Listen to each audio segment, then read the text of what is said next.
प्रवेश किया और स्वतंत्र भारत के पहले बलिदानी के रूप में जाने गए। आज हम जब कश्मीर में धारा 370 हटी, 35 हटी, तो जो उन्होंने सपना देखा था वो सपना साकार हुआ। अब मैं आमंत्रित करता हूं कार्यक्रम के मुख्य अतिथि, बहुत ही सरल स्वभाव के धनी, मिलनसार, पूर्व में आईएएस रहे, आपकी पढ़ाई आईआईटी कानपुर से हुई, उसके बाद आपने अमेरिका से पढ़ाई की।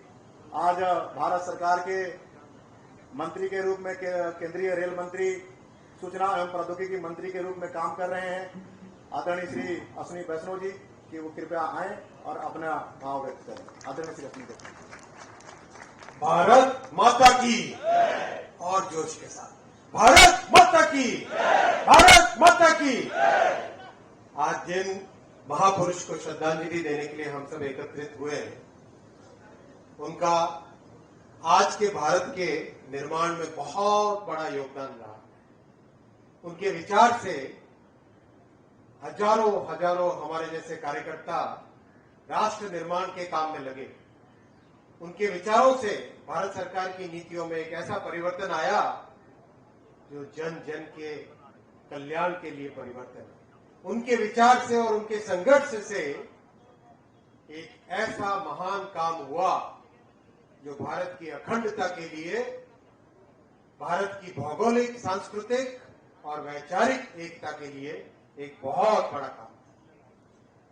और उनके दिखाए हुए मार्ग को आज हमारे यशस्वी प्रधानमंत्री श्री नरेंद्र मोदी जी जिस भावना के साथ डॉक्टर श्यामा प्रसाद मुखर्जी साहब ने अपने विचार व्यक्त किए थे, अपना एक वैचारिक युग आरंभ किया था, उसी भावना को आज पॉलिसी में परिणत करने का काम कर रहे हैं। इस कार्यक्रम में उपस्थित दिल्ली की लोकप्रिय मुख्यमंत्री बहन रेखा गुप्ता जी, हमारे सबके सभी कार्यकर्ताओं के चहेते अध्यक्ष श्री वीरेंद्र सचदेवा जी, सम्मानित मंच, सभी हम सबके मेरे सभी वरिष्ठ साथी हैं। मैं आप सबसे राजनीति में बहुत जूनियर हूं, आप सबको प्रणाम करता हूं, सबको नमस्कार करता हूं।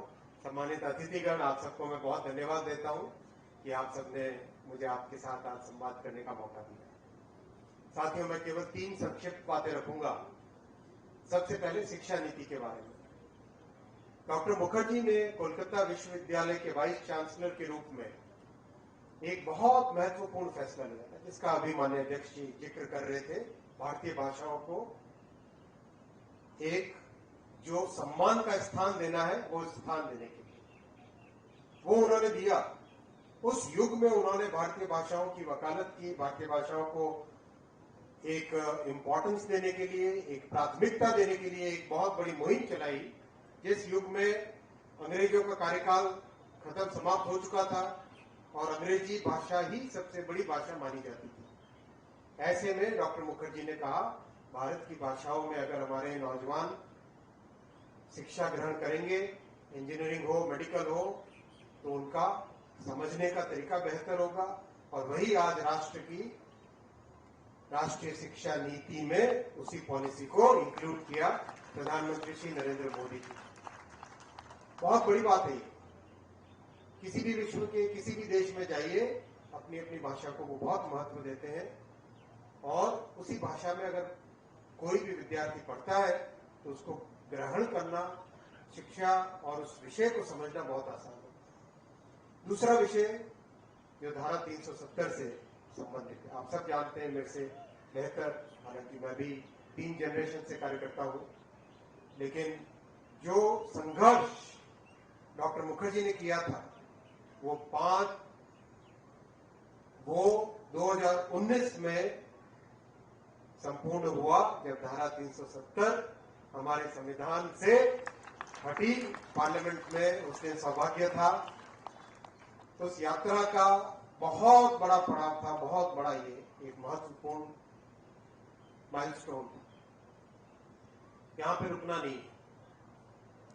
जिस समय तक जिस काम को पूरा करने के लिए जो भी प्रयास लगे, कश्मीर का एक एक नौजवान भारत के साथ एक तरीके से अपने भावनात्मक रूप से जुड़े, इकोनॉमिक रूप से जुड़े वो सारे के सारे काम हाथ में लिए गए और उनको पूरा किया जा रहा है।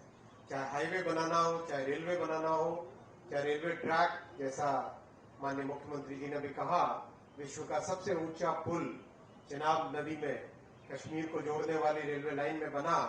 ऐसे सब कितने भी कठिन काम हो, सबको हाथ में लेके आगे बढ़ाना है। साथियों, तीसरा विषय दिल्ली का विषय। दिल्ली दिल की धड़कन है भारत की। एक बहुत महत्वपूर्ण काम हमें हर जगह मिलकर साथ में लेना है। दिल्ली के जितने रेलवे स्टेशन है, उन सब रेलवे स्टेशनों को एकदम अत्याधुनिक बनाने का काम साथ में मिलकर करना है। बड़े स्टेशन, नई दिल्ली रेलवे स्टेशन जैसे बड़े हो चाहे छोटे स्टेशन हो, हर स्टेशन पे बारीकी से ध्यान देके हम सबको मिलकर काम करना है। और मैं सभी सांसद बंधुओं से निवेदन करूंगा, अपने अपने एरिया में रेलवे स्टेशन को आप देखें जाके, और जो प्रॉब्लम्स हो उसको नोट करके मेरे साथ बैठ के सभी अधिकारियों को बुला के जो प्रॉब्लम होगी उसको अपने मिलके सॉल्व करेंगे। क्योंकि प्रधानमंत्री जी ने रेलवे बजट दिल्ली का 10 गुने से ज्यादा बढ़ाया है और काम के लिए प्रधानमंत्री जी का इतना बड़ा आग्रह रहता है, इतना फॉलोअप रहता है कि उसको करना हम सबकी जिम्मेदारी है। उस काम को करना, उस परिवर्तन को लाना हम सबकी जिम्मेदारी है। और एक अकेला व्यक्ति और एक पूरी टीम जुड़ जाए, एक अकेला व्यक्ति करने के बजाय पूरी टीम जुड़ जाए तो बहुत बड़ा उसका रिजल्ट आता है। तो मैं सभी कार्यकर्ता बंधुओं से भी निवेदन करूंगा और सभी सांसद बंधुओं से, सभी विधायक बंधुओं से भी निवेदन करूंगा। माननीय मुख्यमंत्री जी ने पिछली मीटिंग में 2 स्टेशन के बारे में कहा था, शकूर बस्ती और आजादपुर। तुरंत वहां पे टीम भेजी, जमीन आइडेंटिफाई की और अब उसका मास्टर प्लान बन रहा है। वैसे ही कोई भी विषय दिल्ली का, रेलवे का हो तो आप जरूर लेके आए। आईटी का कोई भी विषय हो जरूर लेके आए। दिल्ली आईटी का हब बने, दिल्ली में आईटी के नए नए प्रोजेक्ट्स आए। वैसे ही सब मिलकर हम प्रयास करें ताकि दिल्ली का एक नया रूप, जो दिल्ली के सभी निवासी चाहते हैं, जिस परिवर्तन को दिल्ली के निवासियों ने वोट दिया है, उसको हम चरितार्थ करें। बहुत बहुत धन्यवाद। बहुत बहुत धन्यवाद माननीय मंत्री जी। आपने ठीक ही कहा कि जो भारतीय भाषाओं के संवर्धन, संरक्षण और उनके विकास का सपना डॉक्टर श्यामा प्रसाद मुखर्जी जी ने देखा था, उस सपने को साकार करने का काम अगर किसी ने किया है तो देश के यशस्वी प्रधानमंत्री श्री नरेंद्र मोदी जी ने नई शिक्षा नीति ला करके मेडिकल की पढ़ाई, इंजीनियरिंग की पढ़ाई को हिंदी भाषा में करने का निर्णय लेकर किया है। आप सभी का मैं हृदय की गहराइयों से धन्यवाद और आभार प्रकट करता हूं। हमारे माननीय मुख्य अतिथि का, दिल्ली की यशस्वी मुख्यमंत्री श्रीमती रेखा गुप्ता जी का, और मंच पर सभी हमारे अतिथिगण का मैं पुनः धन्यवाद देता हूं।